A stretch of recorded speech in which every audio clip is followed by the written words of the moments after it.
నమస్తే. తెలుగుకి స్వాగతం. నేను మీ సంధ్య.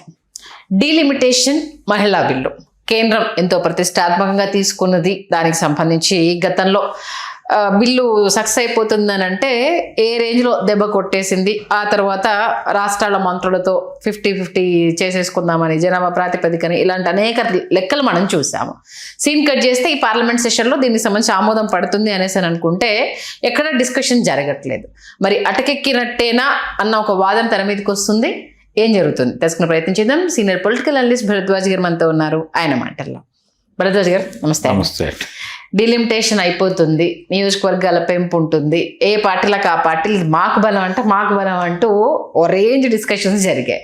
సీన్ కట్ చేస్తే ఇప్పుడు ఉంటుందా ఉండదా అన్న డిస్కషన్ తెర మీదకి వస్తుంది. ఎందుకు కేంద్రం వెనక్కి వేసిందంటే ఏం చెప్తారు? అంటే ప్రస్తుతం పరిస్థితి అనుకూలంగా లేదండి. వర్షాకాల సమావేశాల్లో అయిపోతుంది అనుకున్నది. అవును, సమావేశాల ప్రారంభమే ప్రాపర్గా జరగలేదు. అంటే కరెక్ట్గా జంతర్ మంతర్ గొడవ జరుగుతున్న నేపథ్యంలో అక్కడ మొదలైనాయి సమావేశాలు. ఇంకొక వారం రోజుల్లో క్లోజ్ అవబోతున్నాయి. ఈ పరిస్థితుల్లో ఇప్పుడు జరుగుతున్నటువంటి బయట పొలిటికల్ సిచ్యుయేషన్ వీళ్ళకి అనుకూలంగా లేదు. అనుకూలంగా లేకపోవడం మాత్రమే కాకుండా తీవ్రమైన ప్రతికూలత కూడా కనిపిస్తోంది. పర్టికులర్గా అంటే వాళ్ళు నిజానికి ఈ డిలిమిటేషన్ వీటి మీద వెళ్ళిపోవచ్చు మనం దూకుడుగా అనుకోవడానికి కారణం 5 రాష్ట్రాల ఎన్నికల్లో వాళ్ళకు వచ్చిన అనుకూల ఫలితాలు. అలాగే వాళ్ళ స్ట్రాటజీస్ కూడా వర్కౌట్ అయ్యి, తమిళనాడులో స్ట్రాటజీ వర్కౌట్ అయ్యి ఒక 23 మంది ఎంపీలు వాళ్ళకి అయాచితంగా వాళ్ళ కంట్రోల్లోకి వచ్చారు డిఎంకే రూపంలో. కాబట్టి వాళ్ళని ఎన్నికల్లో లోపల జరిగేటువంటి ఎన్నికలు వాళ్ళు పార్టిసిపేట్ చేయకుండా తప్పుకున్నా చాలు, వీళ్ళకి ఉపయోగకరమే. అలాగే వాళ్ళకి తృణమూల్ కాంగ్రెస్ని దెబ్బ కొట్టడం వలన బెంగాల్లో కలిసి వచ్చినటువంటి ఎంపీ సీట్లు అక్కడి నుంచి తమ కంట్రోల్లోకి వచ్చిన ఇవన్నీ కలిపి 50 పైన తమ కంట్రోల్లోకి వచ్చేసినాయని అనుకున్నారు. అనుకుని బిల్లు తీసుకొచ్చేయచ్చు, ఈసారి బుల్డోజ్ చేసేద్దాము అని అనుకుని ఆ దూకుడు ప్రదర్శించారు. దానికి సంబంధించి వీళ్ళ సోషల్ మీడియా హ్యాండిల్స్ అన్నీ కూడా దీన్ని విస్తృతంగా జనంలోకి తీసుకెళ్ళినాయి. అంటే మెంటల్గా ప్రిపేర్ చేశారు. ఈ మెంటల్ ప్రిపేర్డ్నెస్ని ఈ జంతర్ మంతర్ బద్దలు కొట్టింది. బద్దలు కొట్టి ఇప్పుడు ఒక కొత్త చర్చ అసలు ఆయన అన్న మాట ఇప్పుడు వైరల్గా మారుతోంది. అభిజిత్ అన్నటువంటి మాట, మేం ప్రధానిని ఇంటికి పంపించాము అని అనుకుంటున్నారు కానీ ప్రధానిని కూడా ఇంటికి పంపించే ప్రోగ్రాం ఉంది అని, అంటే ప్రభుత్వాన్ని కూడా ఇంటికి పంపగలం మేము అని అతను చేసినటువంటి వ్యాఖ్యకి ఇప్పుడు ఎక్కువ ఆదరణ దొరుకుతోంది. ఈ ఆదరణ దొరకటం అనే సన్నివేశంలో ఈ బిల్లులు తీసుకురావటం, పైగా పార్లమెంట్లో ప్రతి పార్టీ ఒక ఆందోళనతో ఉంది. సమావేశాల ప్రారంభానికి ముందు ఈ చెలవు సంసద్ తర్వాత జరిగినటువంటి వ్యవహారంలో ప్రతి ఒక్కరూ ఛార్జ్ అయ్యారు. ఇప్పుడు ఛార్జ్ అయ్యారు, ప్రతి అంశాన్ని నిలబెట్టి కడిగేస్తున్నటువంటి పరిస్థితి. అక్కడ అయోధ్యలో జరిగినటువంటి ఈ చోరీ అంటే నిధుల గల్లంతు, ఈ నిధుల గల్లంతు గొడవకి సంబంధించి స్ట్రీట్ ప్లే వేశారు అక్కడ పార్లమెంటు ముంగిట. రాహుల్ గాంధీ గారు కూడా పార్టిసిపేట్ చేశారు. కాబట్టి ఈ లెవెల్ ఛార్జింగ్ ఇచ్చింది జంతర్ మంతర్. జంతర్ మంతర్ పార్లమెంటు మీద చూపించినటువంటి ప్రభావం, ప్రతి అంశం, రామ జన్మభూమి చాలా పెద్ద ఇష్యూ అయింది లోపల. కాబట్టి రాముడు బీజేపీకి సంబంధం లేదు, ఆయన భారతీయుల దేవుడని మీరే చెప్తున్నారు కాబట్టి ఇప్పుడు అక్కడికి ఆడిట్లోకి అందరినీ అలో చేయండి అనే ఒక గొడవ జరుగుతోంది. ఈ లెవెల్లో ప్రతి విషయాన్ని వీళ్ళు రచ్చ చేయటానికి సిద్ధమైపోయారు. సో ఇప్పుడు ఆ బిల్లులు తీసుకొస్తే ఇది కరెక్ట్ వాతావరణం కాదు అని వాళ్ళు అనుకుంటున్నారు. అనుకుని నెక్స్ట్ టైం చూద్దాం అనే మూడ్లోకి వెళ్తున్నారు. ఇప్పుడు తీసుకొచ్చే పరిస్థితిలో అయితే లేరు ఈ ప్రజెంట్ వాతావరణంలో. మేబీ రేపు ఎల్లుండుల్లో ఏదైనా ఒక ఊహించని మార్పు ఏదైనా జరిగితే, అంటే అనేక విషయాలు చాలా వేగంగా ముందుకు తీసుకొచ్చేస్తున్నాయి ప్రతిపక్ష పార్టీలు, ఊహించనివి కూడా. ఇప్పుడు ప్రధాని ఇంటి దగ్గరికి నిరసన కార్యక్రమాలు మారుస్తున్నారు. జంతర్ మంతర్ అనేది మూసేసి ప్రధాని ఇంటి ముందుకు వెళ్ళి తేల్చుకుందాం ఏ విషయమైనా అంటున్నారు. అవును, ఇది ప్రమాదం. వెళ్ళిపోతున్నారు. ఈ డైరెక్ట్ అటాక్లోకి వెళ్తున్నప్పుడు ఇంత కీలకమైన విషయం అంటే ఇక్కడ ప్రధానంగా వివాదాస్పదం అయ్యేది దక్షిణాదికి నష్టం జరుగుతుందా లేదా అనేది. ఉత్తరాది ఓకే, కానీ దక్షిణ భారతదేశంలో సీట్లు అక్కడ పెరిగిన పద్ధతిలో పెరగవు అనేది. అది ఎలా ఏ ప్రాతిపదిక చూసినా కూడా పెరగవు అనేది చాలా క్లియర్ కట్ మెసేజ్ ఉంది మనకి. ఎందుకంటే మనకు జనాభా అక్కడ డబుల్ అవుతుంది, మనం ఇక్కడ ఒకరు ముద్దు అన్న ఈ కాన్సెప్ట్ లోనే, పిల్లలు వద్దు అన్న ఈ కాన్సెప్ట్ లోనే వెళ్ళిపోతున్నాం. కాబట్టి ఆ దామాషా లెక్కల ప్రకారం చూసుకుంటే ఖచ్చితంగా దక్షిణాదికి సంబంధించి ఏ రాష్ట్రమైనా నష్టపోతుంది, క్లియర్ కట్ కాదు. అవును, నష్టం జరుగుతుంది. ఆయన చెప్పిన 50% కూడా వర్కౌట్ అవ్వదు. ఈ 50% కాకుండా అక్కడ ఎన్ని పెంచుతామో ఇక్కడ కూడా అన్నే పెంచుతాము సమానంగా పెంచటం అనే మాట రావట్లేదు వాళ్ళ నోట్లోంచి. రానప్పుడు ఎలా పెంచుతారు సార్ సమానంగా? మళ్ళీ రూలింగ్ పొజిషన్ ఇక్కడికి వచ్చేస్తే ఎంపీలకు సంబంధించి మళ్ళీ వీళ్ళ మీద డిపెండ్ అవ్వాల్సి వచ్చినప్పుడు జీవుజుర్ అనాల్సి వస్తుంది కదా. అది కేంద్రానికి తెలుసు కదా. మీ వ్యూహం స్పష్టంగా జనాలకు అర్థమైపోయింది. మీరు సీట్లు పెంచుకుంటోంది సౌత్ ఇది లేకుండా చేయటానికి, అంటే పరిపాలనలో వీళ్ళకి ఏమాత్రము ప్రమేయం లేకుండా చేయాలి. ఇది మీ ప్రోగ్రామ్. అది ఓపెన్ గా అర్థమైపోతుంది. మీరు 50% ఏదో ఉదారంగా అన్నట్టు మాట్లాడాడు అమిత్ షా గారు. అవును, అది కూడా కుట్రై. దాని వలన పెరిగేది ఏమీ లేదు.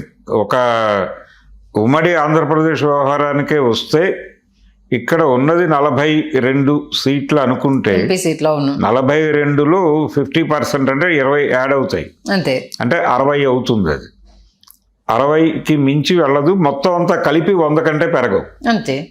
ఈ 100 వలన మాకేం ఉపయోగం లేదు అని చెప్తున్నారు వీళ్ళు ఓపెన్ గానే. ఇక్కడ 100 పెరిగితే అక్కడ 200 పెరుగుతుంది కదా సార్, 300 దాకా వెళ్ళిపోతుంది. కాబట్టి మన ప్రాతినిధ్యం ఏం అవసరం లేదు అక్కడ. సౌత్ తో ప్రమేయం లేకుండానే రాజకీయ నిర్ణయాలు జరిగిపోతున్నాయి కాబట్టే గొడవ జరుగుతోంది. దీన్ని ప్రాపర్ జస్టిఫికేషన్ చేయకుండా కుదరదు. మొన్న బుల్డోజ్ చేద్దాం అనుకున్నారు. యాక్చువల్గా డిఎంకే కంట్రోల్లో ఉంది, డిఎంకేనే ఎక్కువ గొడవ చేస్తుంది అనేది మొదట వినిపించిన మాట. ఇప్పుడు డిఎంకేని కంట్రోల్లోకి తీసుకున్నారు, తెలుగుదేశం మాట్లాడదు. దాదాపుగా వాళ్ళు ఒక్క కేరళ మాత్రమే డౌట్ఫుల్ తప్ప మిగిలిందంతా కంట్రోల్లోనే ఉంది. తెలంగాణ కర్ణాటకలను కూడా మనం కంట్రోల్ చేయగలం అనే వాతావరణంలోకి వెళ్ళిపోయారు. వెళ్ళిపోయి అంతా సానుకూలంగా ఉంది అనుకుంటున్నారు. ఇప్పుడేమో గొంతు ఇప్పుడు ఇది ఉత్తేజం కలిగించింది ఈ జంతర్ మంతర్ అనేది. ఈ జంతర్ మంతర్ అగ్గిపుల్ల తాలూకా మంట ఇది ప్రభుత్వం దాకా అంటుకుంటుంది ఇప్పుడు ఆ బిల్లులు కనుక దెబ్బతింటాయి. అందుకని అది ఈ టైంలో కాదు అనుకుంటున్నారు. ముందు ఈ గొడవ ఏంటో సార్ట్అవుట్ చేయాలి.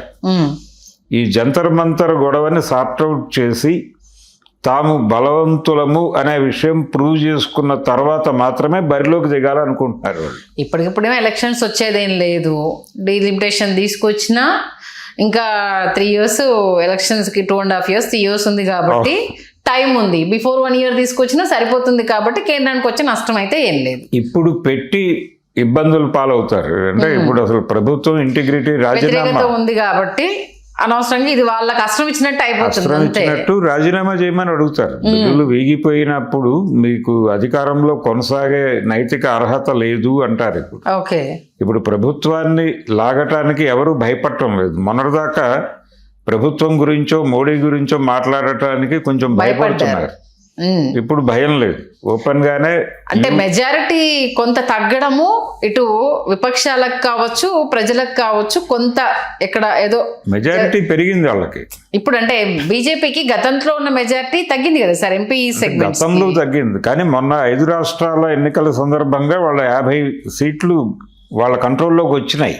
అంటే కూటమిలో భాగంగా కదా, ఇండివిజువల్ గా రాలేదు కదా. లేదు, వాళ్ళు తృణమూల్ కాంగ్రెస్ స్ట్రైట్ గా కలిపేసుకున్నారు.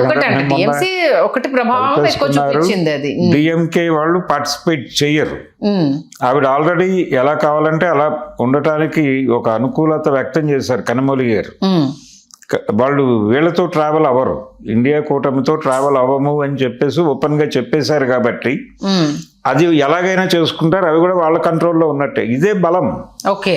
ఈ బలం చూసుకునే విర్రవీగారు వాళ్ళు.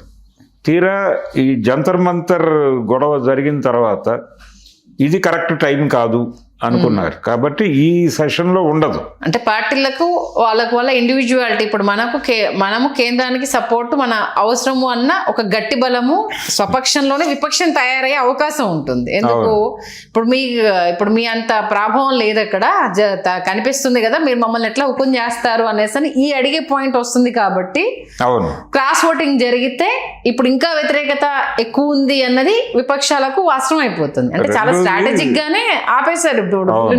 అది ఒక ప్రాబ్లం. రెండోది, ఇది కొంచెం ఎక్కువ లాగితే వాళ్ళు మహారాష్ట్ర నుంచి సీఎం అనేటువంటి ఒక మాట నెమ్మదిగా రైజ్ అవుతోంది.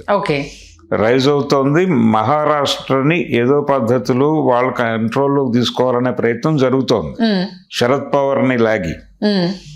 కనుక ఇవన్నీ ఈ గొడవలన్నీ సద్దుమడిగిన తర్వాతే చూద్దాం అనే మూడ్లోకి వచ్చేసారు వాళ్ళు. ఇప్పుడు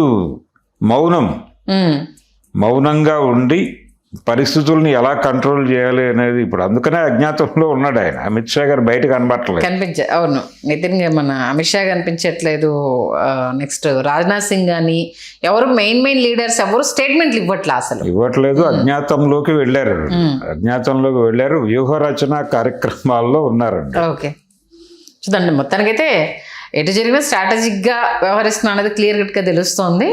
అందుకోసం ఇక మీద అంటే ఇంకొక మళ్ళా పార్లమెంట్ సెషన్ వచ్చేంత వరకు ఈ అంశాలు సర్దుమనియేంత వరకు ఇది తెర మీదకి రాదు. రాష్ట్రాలు పెట్టుకున్న ఆశలకు ఒక ఇంత నిరుజల్లేసినట్టే. అది లేదు, డిలిమిటేషన్ లేదు, దాంతో లింక్ చేసి అనవసరంగా మహిళా బిల్లుని ఆపేస్తున్నారు. అది వ్యతిరేకత కొంత వ్యక్తమయ్యే అవకాశం ఉంటుంది. డెఫినెట్ గా మంచి విశ్లేషణ అందించారు sir. Thank you. Hello, Telugu రాజ్యం ఛానల్ చూస్తున్నారా? సామాజిక రాజకీయ జీవన చిత్రణే తెలుగు రాజ్యం. అతిశయోక్తులు అసత్యాలు ఉండవు. రాజకీయ కోణం కాదు, ప్రజా కోణమే కొలబద్ద. తెలుగు రాజ్యం వీక్షణ మీ ఉత్తమ అభిరుచికి నిదర్శనం.